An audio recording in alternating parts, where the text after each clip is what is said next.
Hey, Little Things listeners. This August, we are doing a best of series. So we are playing some of the favorite episodes as determined by you, the listeners. So because we did these before we were doing video format, you'll note that there is no video to go along with us. You can still listen to it on your favorite video platform. You'll just have a static picture in the background as the sound is playing. So thanks for tuning in this August, and I'm super, super excited about what's coming in September. Stay tuned, enjoy the episodes, and God bless. Hey, it's Amber. If you need a quick 4 to 5 minute pick-me-up while on your break at work or to start your day or while your kids are napping, tune into Grace Talks. You'll hear pastors talking about relevant issues like fear, anxiety, and grief. They're short but powerful messages. Find Grace Talks wherever you listen to podcasts. I recently had a birthday, and every time I have a birthday, you do a little evaluating. At least I do. If I had any idea that this is where I'd be or how long I'm going to be going in this direction, would absolutely have told you were crazy. Today's episode is called This Is Your Assignment. Hey guys, it's Amber, wife, mother, warrior, type A child of God. Here at Little Things, we examine everyday issues from a biblical perspective with one simple goal: to know and love God more. Thanks for joining me.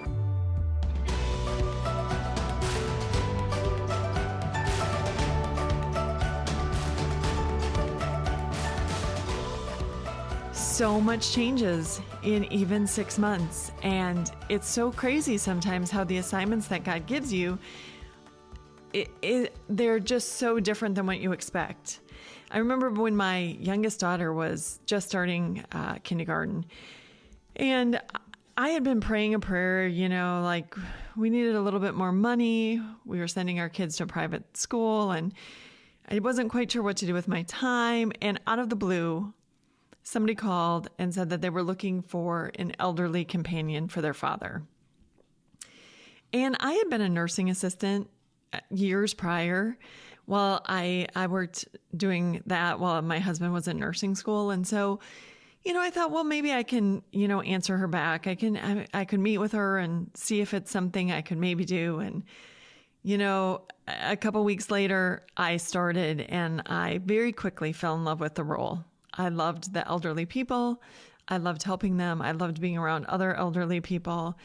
And that led to more assignments as a caregiver to different people, because when you work with the elderly, they eventually die.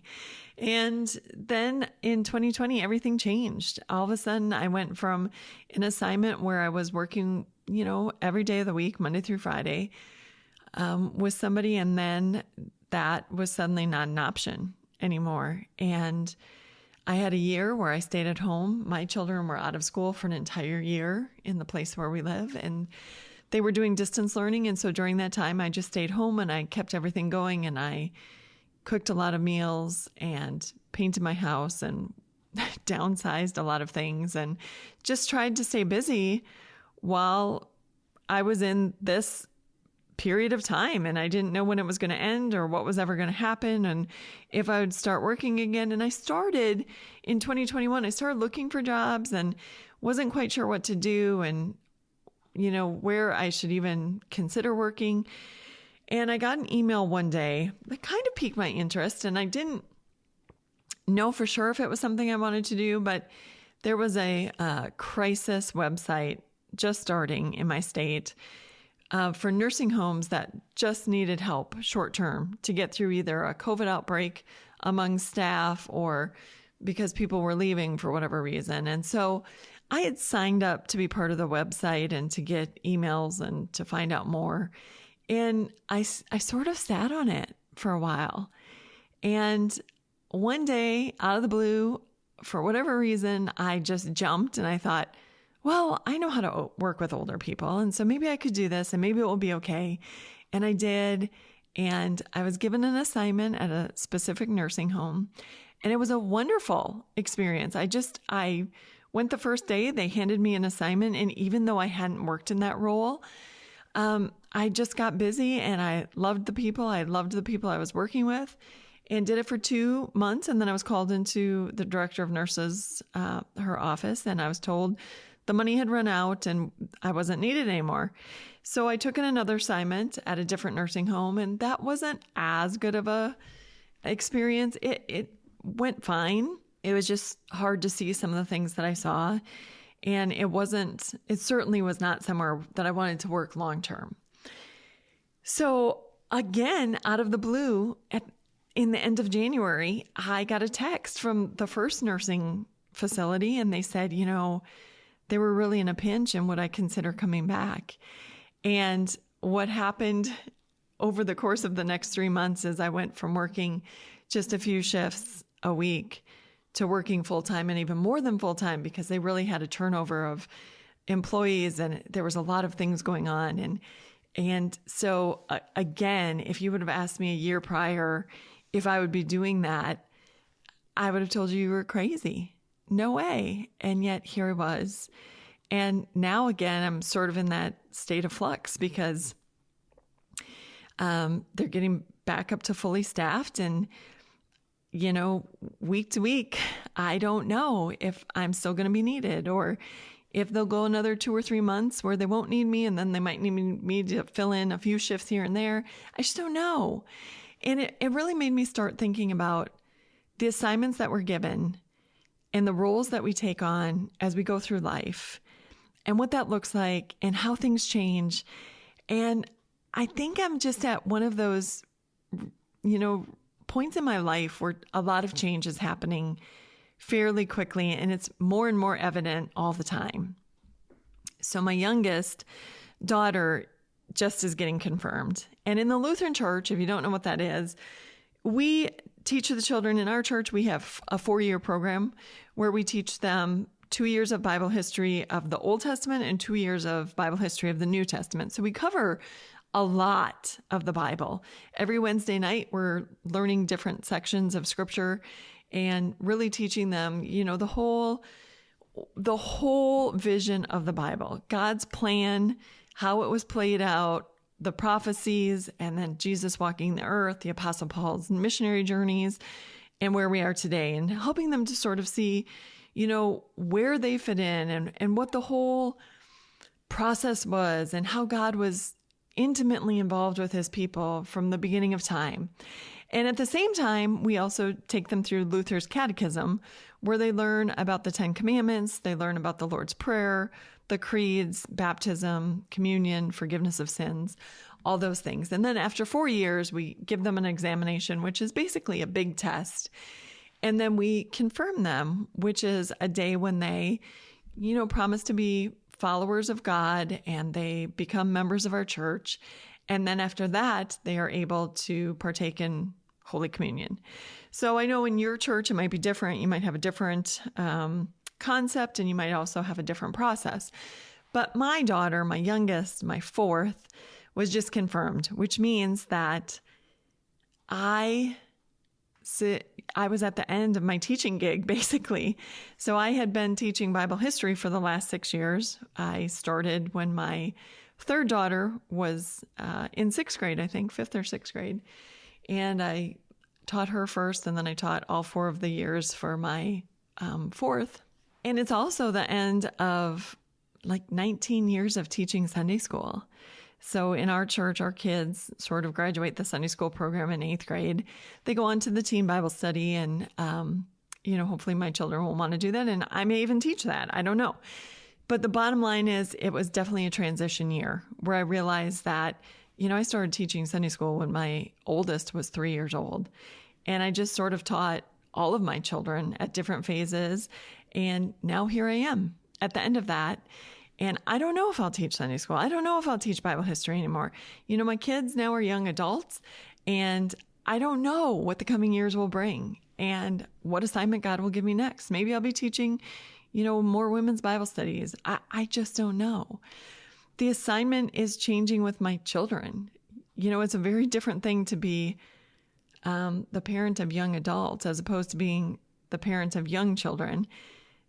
I imagine the day is coming very soon where my house will start to empty out. The assignment is changing with my parents. they've helped me and been such a huge part of my life. They've helped me raise my children and been a huge part of my children's life. And in these last year, they've had some health issues and the roles are changing just a little bit. Just today, I was texting with a friend and her dad went to heaven 2 years ago after a 2-year bout with cancer. And man, talk about roles changing. For 2 years, she was in that, helping be the caretaker and being the emotional support and offering medical advice. And now these last years, he's gone and she's in the grieving process. And that's where she's at right now. And you start to realize, and I think I didn't realize that when my children were young, but I am definitely at a phase when I start to realize that our jobs change, our role as parents change, roles at church change. And if we're honest, some changes are a whole lot easier to face than others. It's easier to become a parent than I think it is to become a caretaker. After a sudden illness or a diagnosis, it's easier to, watch your kids go off to school than it is to watch a loved one decline. I've watched many older women now. My mother-in-law became a widow instantaneously. Her husband got up to get ready for work for the day and he was gone. And I've watched a lot of women now transition into widowhood. That is not an easy assignment at all. There's physical challenges. There's things that he did that you don't have a clue what to do. There's financial challenges. And a big part of the assignment is learning how to live as a widow, how to spend your days and your nights, and what do you do during those lonely hours. And now that I've been working at the nursing home again, I'm watching people take on their final assignment. Very often in the beginning, there's pushback. They don't want somebody to do all this for them, or they don't think that they need to be there, but eventually there's acceptance. And then this is their final home and we become day to day their family that they talk to. And as much as they are able, they have so few choices there, except perhaps the attitude that they have going through each day. So what am I getting at here? Well, first of all, I think it's important that we stop and examine our life and really think about where we are and what assignments God has given you. Write them out. Evaluate. Are you taking this role seriously? Are you taking your role as a spouse seriously? And if you're not, and it's so easy to just drift along, right? It's so easy to not take the time to sit down and talk, or to go on a date together, or to take that walk, or to blow your spouse off when it comes to, something that they're trying to blow off steam about something. You're like, oh, I've heard it a million times before. I don't even want to hear about it again. But ask yourself, am I really doing what I'm supposed to be doing in this role? Whether it is parenting or being a spouse or being a caretaker or your role at work. Number 2, I think it's important that we recognize that it's all fleeting. I think my friends are about half and half. So right now, about half of my friends still have a child in the house, and the other half are definitely empty nesters. And some of my empty nester friends are deep into their role as grandparents already, and they're living, and loving the time that they get to be around their children and their grandchildren, so they get to influence the next generation. But the point is that the older you get, the more you realize you can't take it for granted, because you don't really know the plan, not the long-term plan. You don't know if everyone in your life is still going to be here 2 years from now, or if your house will be emptier or fuller. I've also known a couple of people whose children were in the middle of building a house, or they're changing jobs, and so they have to move across country or something. All of a sudden, they're living back at home for another 2 or 3 months while they're in this transition role. Or there are times and seasons that we maybe take somebody into our house because we have the room and they need help, or whatever. I mean, it's all fleeting. It's so easy to think that this assignment, this role, this time of life that you're in is going to be forever, but nothing is further from the truth. Number 3, recognize and evaluate the role that you want work to play in your life. My husband's been an RN for the last 23 years or so.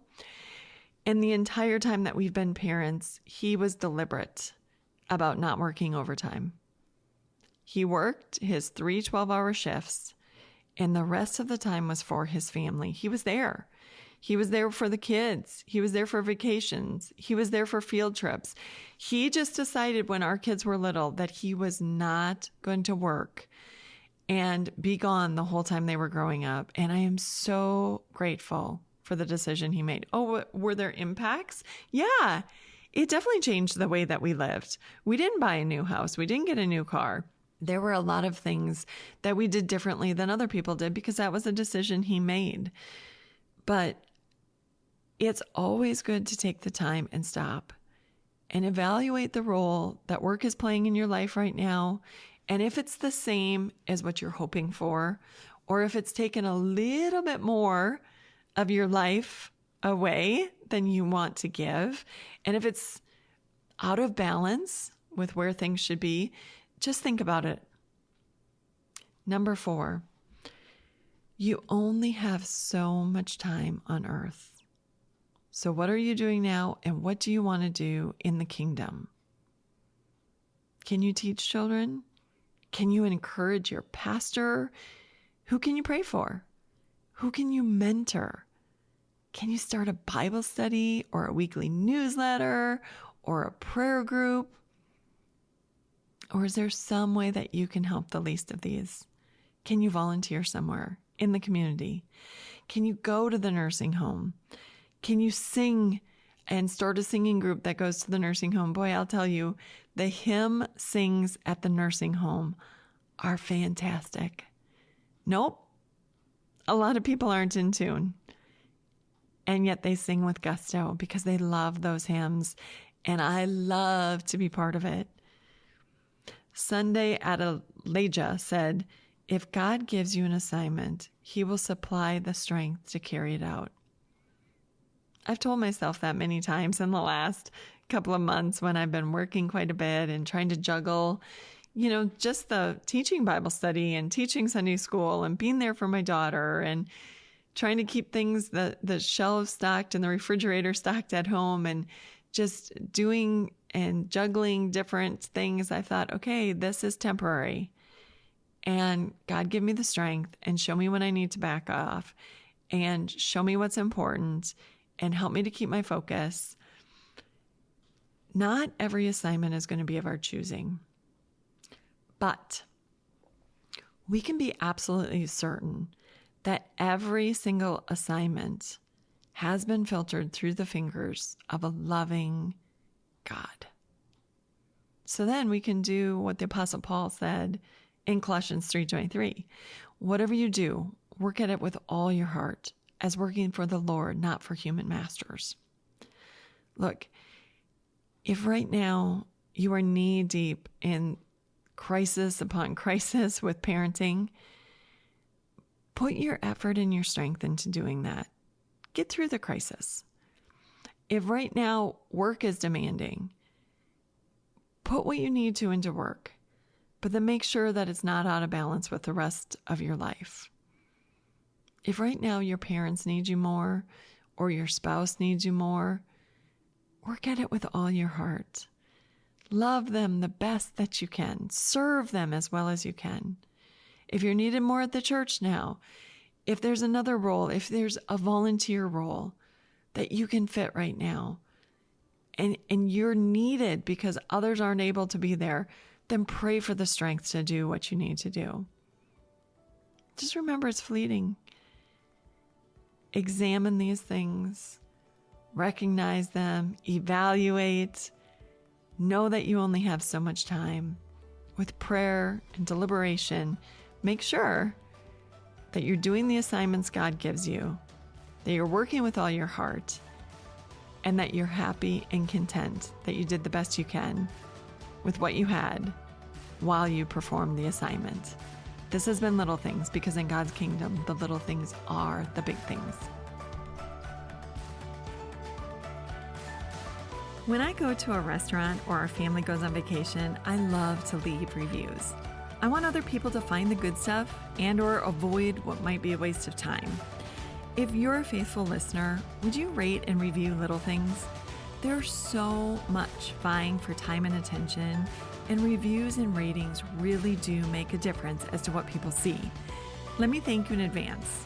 And don't hesitate to reach out. If you have a suggestion, I am so happy to hear from you. Thanks for being here.